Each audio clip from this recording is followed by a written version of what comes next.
Hey everyone, in this video, I will show you how to crop an image in Microsoft Word. If you find this video helpful, please consider liking and subscribing to the channel. It really helps us a lot. Okay, so let's dive in.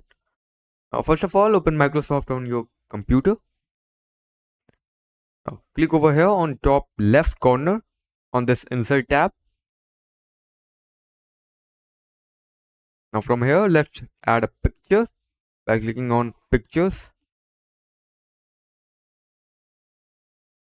Okay, now double click on the image and click over here on Picture Format. Now go here on right side and click on crop. Select crop. Now as you can see, that's how you can crop an image.